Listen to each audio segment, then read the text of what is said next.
ఇక ఇప్పుడు YCP social media టీంలో పెద్ద తలకాయల్లో ఒకరైన అర్జున్ రెడ్డిని అదుపులోకి తీసుకోవడంతో వైసీపీకి మరో భారీ షాక్ తగిలినట్లయింది. వివరాలు చూద్దాం. వైఎస్ జగన్ సమీప బంధువు అర్జున్ రెడ్డిని గుడివాడ పోలీసులు తాజాగా శంషాబాద్ ఎయిర్పోర్ట్లో అదుపులోకి తీసుకున్నారు.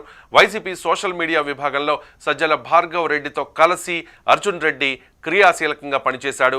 గత ఏడాది నవంబర్లో CM Chandrababu, deputy CM Pawan Kalyan, మంత్రి నారా లోకేష్ వారి కుటుంబ సభ్యుల చిత్రాలను అసభ్యంగా మార్ఫింగ్ చేసి వైసీపీ సోషల్ మీడియా ద్వారా విస్తృతంగా ప్రచారం చేస్తూ ఉన్నారనే ఆరోపణలతో గుడివాడలో అర్జున్ రెడ్డిపై కేసు నమోదైంది.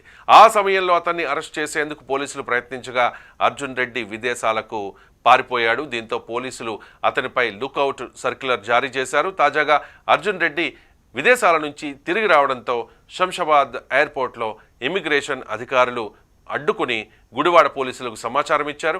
ఆ తర్వాత ఏపీ నుంచి వచ్చిన పోలీసు బృందాలు అతన్ని అదుపులోకి తీసుకుని సిఆర్పిసి సెక్షన్ 41A కింద నోటీసులు ఇచ్చారు. అయితే అర్జున్ రెడ్డి ముందుగానే తన న్యాయవాదులను విమానాశ్రయానికి రప్పించుకున్నట్టుగా సమాచారం. అతనిపై ఉమ్మడి కడప జిల్లా సహా పలు జిల్లాల్లో కేసులున్నట్లుగా పోలీసులు చెబుతూ ఉన్నారు. సోషల్ మీడియాలో అభిప్రాయాలు పెడితే ఎవరు ఏమీ అనరు, కానీ కుటుంబాలను లాగి తీవ్ర పదజాలంతో దూషించడం వంటివి చేస్తే మాత్రం ఎవరూ సహించే అవకాశం ఉండదు. అందుకే ఈ ఏడాదిన్నరలో చాలామంది బూతులు మాట్లాడిన వాళ్లను అరెస్ట్ చేసింది కూటమి ప్రభుత్వం. ఇక్కడ ముఖ్యమైన విషయం ఏంటి అంటే ఇవన్నీ నాటి ప్రభుత్వం కనుసన్నల్లోనే జరగడం. ప్రజల డబ్బులను జీతాలుగా ఇచ్చి మరీ పవన్, చంద్రబాబు, లోకేష్లను తిట్టించారు. పోలీసులకు పట్టుబడి